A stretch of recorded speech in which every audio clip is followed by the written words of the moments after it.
Le réveil de la conscience. Le réveil de la conscience est une révélation du Seigneur à son serviteur l'apôtre Gilbert Chogbe de l'Église missionnaire du réveil mondial, Emirem, pour l'Église épouse de Jésus-Christ, afin de l'amener à se préparer pour l'enlèvement imminent. Une émission quotidienne au cours de laquelle le Seigneur Jésus-Christ révèle la conscience sur les vérités cachées de la vie chrétienne approfondie, basée sur les fondements divins sans compromis. Soyez bénis. Merci Seigneur pour tout ce que tu es pour moi. Merci pour la vie que tu m'as donnée. Je te bénis pour ce moment de partage. Au nom de Jésus-Christ. Amen. Eh bien, ce matin, je voudrais vous parler simplement d'un petit sujet. Est-ce que vous avez jamais posé la question de savoir si votre vie a de racines? Avez-vous de racines? Si vous ne portez pas de racines, comment pouvez-vous porter du fruit? Du fruit abondant et du fruit qui demeure. C'est ça la tragédie aujourd'hui, où les gens, aussitôt rentrés dans l'église, on commence par leur dire, recevez la bénédiction, recevez le bonheur, recevez le mariage, recevez le voyage, recevez ceci, recevez cela. Et puis, ils croient que c'est ça la vérité d'abord. Et ils commencent par courir derrière ces choses, sans permettre à leur vie de s'asseoir dans le Seigneur, de s'asseoir dans la parole, d'être enraciné dans le Seigneur, d'être enraciné dans la parole. Vous commencez par prier sans qu'on ne vous enseigne la prière. Vous commencez par demander sans qu'on ne vous apprenne à demander. Et c'est ça aujourd'hui la tragédie. Où de ces dirigeants, de ces pasteurs pensent qu'ils sont en train de faire du bien parce qu'ils n'ont aucun souci pour l'avenir des gens. Ils n'ont aucune compassion pour les âmes périssantes des hommes.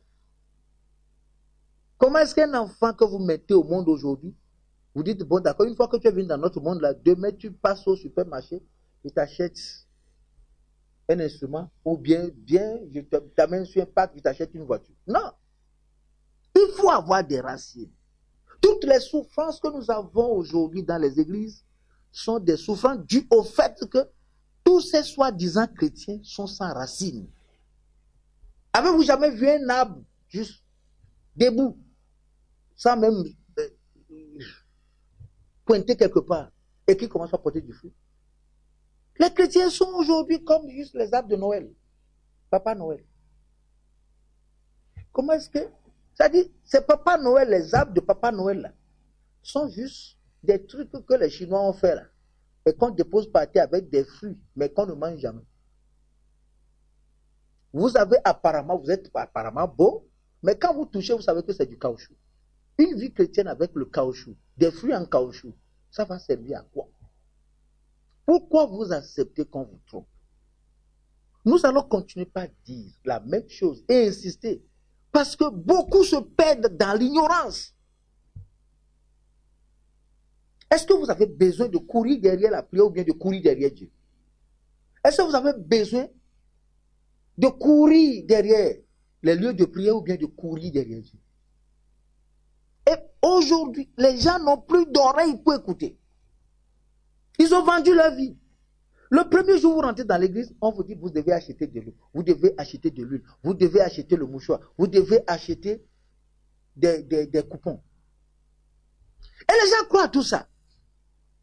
Un nouveau chrétien qui a besoin de la parole, on lui dit d'amener le balai à l'église.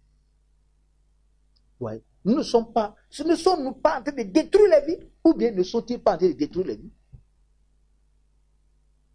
Eux, ils vont faire leur business. Quand ils vous auront fini, ils vous auront vidé, ils vont reprendre leur chemin. Ils vont implanter leur succursale quelque part et continuer. Mais vous, c'est votre vie qui est en danger. Et ça fait qu'aujourd'hui, tu vois beaucoup de chrétiens, beaucoup de personnes, ils sont à la maison en disant que les pasteurs sont des bandits, les pasteurs sont des voleurs. Toi, tu es allé chercher quoi? Qu'est-ce que tu es allé chercher? Est-ce que tu es allé chercher Dieu? Quelqu'un dit, je veux Dieu. J'ai soif, je veux connaître Dieu. Et quand on te dit d'amener un balai, est-ce que balai là, c'est Dieu? Ouais, comment nos vies sont? Pourquoi l'homme ne peut pas être un peu intelligent? C'est ça qui fait vraiment la peine de M. Chogbe. Parce que quand les gens ne peuvent pas comprendre une petite vérité, vous voyez des gens qui sont des intelligents, qui s'asseyent et que ces faux messieurs sont en train de jouer sur leur intelligence. Qu'est-ce qu'on exerce sur vous? Quelle puissance on exerce sur vous? On tue des animaux dans l'église, ou bien, je ne sais pas, dans les synagogues, pour dire qu'on est en train de vous mettre le sang de Jésus dessus. Non, ce n'est pas ça. Aucune vie chrétienne n'a jamais été cela. Le modèle divin se trouve dans la parole de Dieu. Que sommes-nous en train de faire aujourd'hui? Pour des multitudes courent derrière ces choses. Et vous voyez aujourd'hui, beaucoup sont ruinés. Parce que quand vous prenez le chemin pour prétendre aller vers Dieu, mais on vous met sur le boulevard pour rencontrer le diable, que devez-vous espérer de ce Dieu-là? Jésus n'est pas là. Il a ses voies. Il a son chemin. Il dit, il est étroit. Il est étroit. N'aimez pas le monde. Il est étroit. Nos vies ont des problèmes. Nos vies ont des problèmes. Et tout cela à qui je parle maintenant, téléspectateurs, partout où tu es, je vais te dire une chose. Si le message que tu entends n'est pas un message de repentance, n'est pas un message de vie, un message d'amour, un message pour connaître Dieu, un message qui t'encourage à lire la Bible, un message qui t'encourage à vivre dans la sainteté, un message de crainte de Dieu, s'il te plaît, tu es dans la mauvaise place. Ton âme sera totalement pourrie. Un jour, tu ne verras pas Dieu. Beaucoup sont devenus pasteurs sans être sauvés. Beaucoup sont des services de Dieu sans être juste des enfants de Dieu. Parce qu'on a compris que bon, il y a tellement de chômage. Bon, essayons de savoir. Ils s'en vont faire un petit recyclage de 3 mois chez un institut aussi qui n'est pas né de nouveau. Et c'est fini, ça commence comme ça. Comment est-ce qu'on peut prendre des vies comme ça et les mettre dans les jeux? Comment est-ce que vous pouvez prendre votre vie précieuse pour déposer dans des mains des gens qui ne sont pas sérieux? Si vous voulez adorer Dieu quelque part, regardez la personne pour voir la personne qui se dit pasteur, qui se dit dirigeant là. Qu'est-ce qu'il a à me donner? Quelle vie mène-t-il? Ça là, est-ce que vous avez besoin qu'on vous enseigne ça? On dit c'est l'homme de Dieu. Donc vous avez peur de quiconque s'appelle homme de Dieu. N'importe qui dit je suis homme de Dieu, vous avez peur comme ça. Vous ne pouvez même pas examiner ce qui est là-bas. Regardez un peu la vie que mène la personne, regardez autour de lui, regardez en lui, regardez ses paroles, regardez ce qu'il est en train d'inventer. Pour voir si vous pouvez être en sécurité là-bas. Et c'est après que vous soyez déçu que vous dites que non, il est faux. Non, il était faux au commencement. Le premier jour où vous êtes là-bas, vous êtes entré dans le faux. Il fallait juste le discernement. Les premiers jeux, les premières choses que vous regardez là, vous devez savoir. Au fait, est-ce que ça là, c'est ça Dieu? Est-ce que la Bible, c'est le pasteur qui vous vend la Bible? La Bible se vend dans les librairies. Pourquoi ne peut pas vous mettre à lire votre Bible et comprendre au moins ne serait-ce que certaines choses au sujet de ce Jésus que vous voulez adorer? Vous voyez comment nous sommes en train de détruire notre vie. C'est pour vous dire que ça va de mal en pis et beaucoup de personnes, même si des opportunités leur sont données, ils ne pourront jamais sauver leur âme. Sans racine, vous n'avez pas de vie chrétienne. Non. Sans racine, vous ne pouvez pas porter du fruit. Sans racine, vous ne pouvez pas vous épanouir. Je vais vous lire quelques versets et vous permettre de découvrir la vérité et la réalité. Parce que parfois, c'est comme si on est contre vous. Personne n'est contre toi. Non. Notre but, ce n'est pas aller contre les gens ou bien aller contre le goût des gens. C'est de vous enseigner la parole de Dieu. La parole de Dieu n'est pas quelque chose qu'on essaie de pouvoir arranger pour satisfaire un cœur corrompu. Non. Vous avez une âme qui est malade, on veut la soigner. Vous dites non. Donnez-moi des soins qui adoucissent mon âme. Non, c'est faux. Vous êtes malade dans le corps, on dit on va vous piquer. Vous dites non. Essayez de faire tout possible pour passer juste une pommade sur mon corps et serez guéri. Non. Vous êtes n'importe qui, on va vous piquer, c'est tout. Lorsqu'il s'agit de guérir quelqu'un ou bien de lui donner des soins, alors là, il faut savoir que tu vas souffrir. Donc vous amenez votre âme à l'hôpital de la vie éternelle. Et puis on vous dit voilà ce que prescrit l'hôpital. Vous avez besoin de la vraie repentance. Vous devez apporter votre vie à la lumière. Vous dites non. Vous devez être délivré. Ça veut dire que vous devez subir une délivrance. Vous dites non. Vous devez avoir vos liens brisés. Vous dites non. Maintenant, vous dites qu'on vous bénisse. Avez-vous jamais vu un vrai malade, un patient, alité quelque part et qui accepte de manger? Non. Nos âmes sont malades et nous sommes en train de vouloir le bien pour notre corps. Alors là, le cas est grave. J'ose le ton pour permettre à ceux-là qui peuvent encore comprendre, de comprendre quelque chose avant qu'il ne soit trop tard. Parce que nos vies sont en train d'être jouées. Nous sommes dans le jeu. Et le jeu puissant. Le jeu puissant. Et c'est comme une bande organisée pour détruire les âmes sur la terre.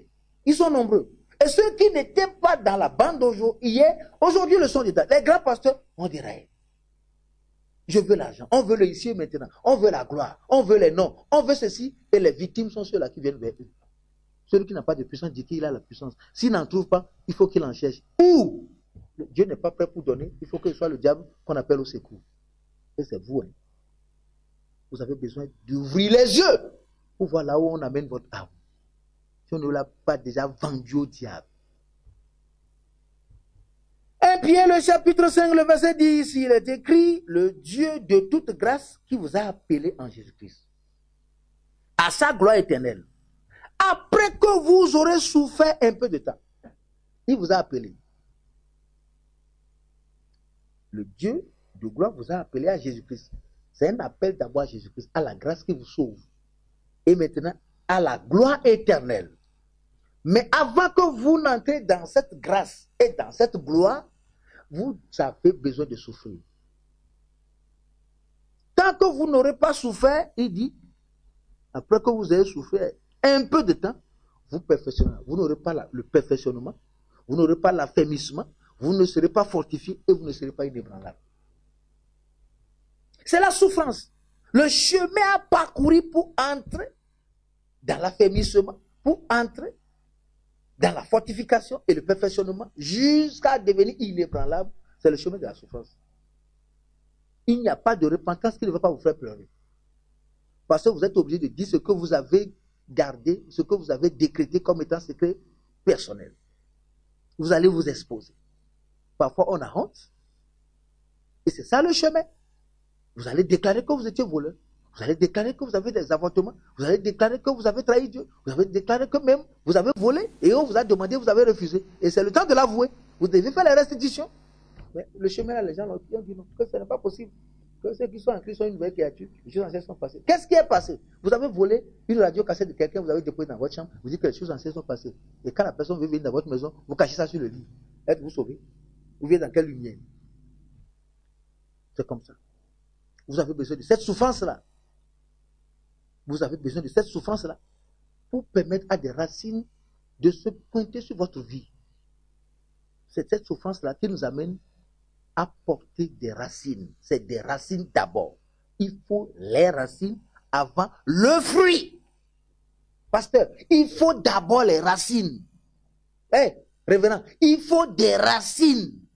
Si vous ne savez pas comment aider les gens à avoir des racines, quittez. Il faut des racines. Mon ministère, c'est pour bénir les gens. Mon ministère, c'est pour guérir les gens. Non, il n'y a rien comme ça. Non. Vous avez un ministère de foi ou de prophétie ou de n'importe quelle chose. Il faut savoir que s'il n'y a pas de racines, aucune prophétie ne va jamais bénir qui que ce soit. On a beau prophétiser, c'est votre tante qui a fait ça, c'est ceci qui a fait ça, c'est ceci, amenez ceci. Hey! Si vous n'avez pas de racines, vous sortez dedans, on vous frappe encore. Qu'est-ce que vous faites de votre vie pour affronter ce que vous ne voyez pas? Pour combattre dans le monde de Dieu, pour combattre dans le monde spirituel. Il faut des racines. Les âmes avec lesquelles nous combattons ne sont pas charnelles. Elles sont puissantes par la vertu de Dieu. Il faut chercher ces âmes. Peut-on donner une âme à un enfant? Il faut des racines pour porter les âmes. Les âmes de la vérité, il faut des racines pour les porter. Les âmes de la justice, il faut des racines pour les porter. Les âmes de la foi, il faut les racines pour les porter. Les âmes de salut, il faut les racines pour les porter. Les âmes du zèle, il faut les racines pour les porter. Les âmes de la vérité. Quand on dit les âmes aujourd'hui, les gens ne savent pas de quoi il s'agit. Non. Le casque du salut, ça c'est pour protéger nos pensées. La cuirasse de la justice, c'est pour protéger notre cœur. La ceinture, c'est la vérité. Les chaussures, c'est le zèle. L'épée, c'est la parole. Le bouclier, c'est la foi. Vous devez connaître ça. Et il faut des racines pour les porter où? Il faut une formation. Il faut écouter la vraie parole. Il faut savoir au sujet des grands messages de la Bible. Il y a les grands messages de la Bible, qui sont les messages de salut. Et c'est ça qu'on appelle le salut en Jésus-Christ. Tout ce que Jésus nous dit, ce qu'on fait avec Jésus, c'est pour le salut. La gloire vient juste se greffer plus tard.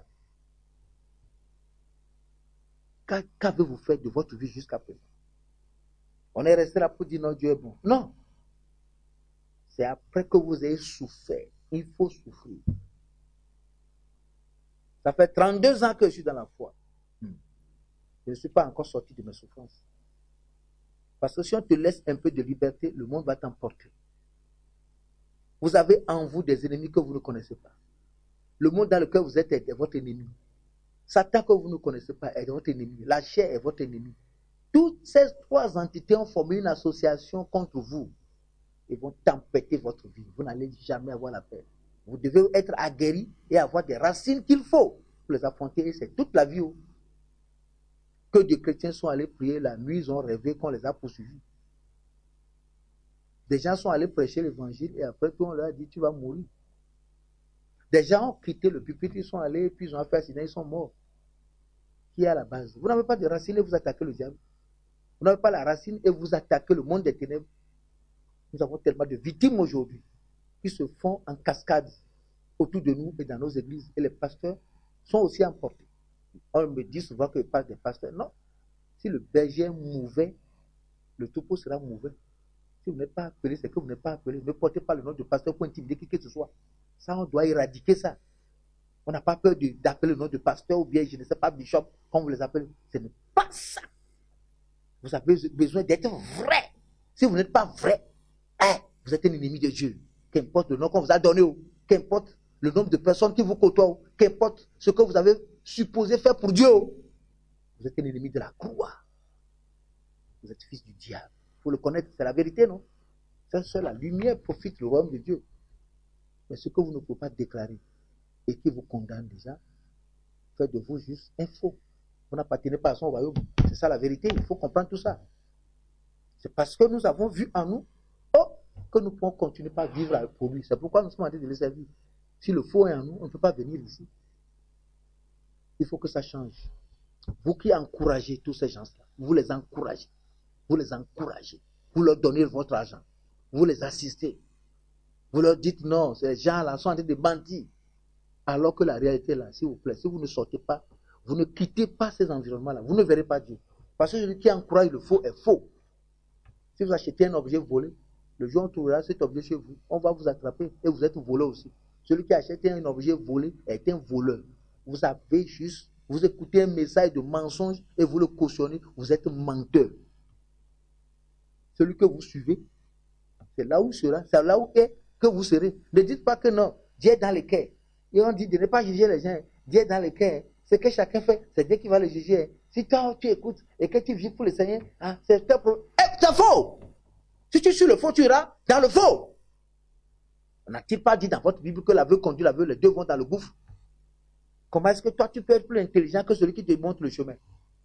Comment est-ce que tu peux aller derrière quelqu'un pour ne pas suivre ce qu'il te dit?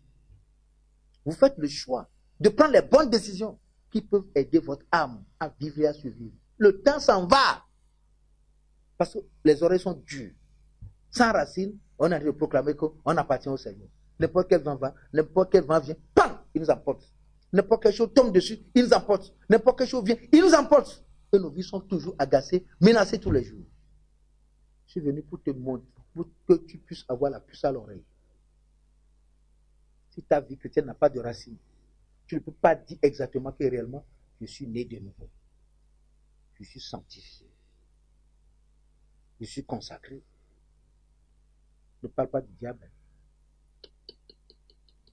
Jamais. Si tu pries, le diable va imiter ta prière. Si tu jeûnes, le diable va imiter ton jeûne. Mais si tu es saint, le diable ne peut pas imiter ta sainteté. Non. Donc, il faut que vous preniez de bonnes décisions pour avoir la caution suffisante pour votre vie, pour vaincre dans les mauvais jours, afin de tenir ferme après avoir tout surmonté. Ainsi, quand la trompette va sonner, vous verrez Dieu. Fais bénir ta parole et qu'elle soit esprit et vie. Au nom de Jésus-Christ. Amen. Vous venez de suivre le Réveil de la conscience, une émission de l'Église missionnaire du Réveil mondial, Emirem. Pour plus d'informations, rapprochez-vous de l'église Emirem la plus proche ou appelez tout simplement l'apôtre J.B. Fiogbe au 00 228 90 05 69 02 ou 00 228 99 55 09 70 ou encore 00 229 60 37 27 27. Que Dieu vous bénisse.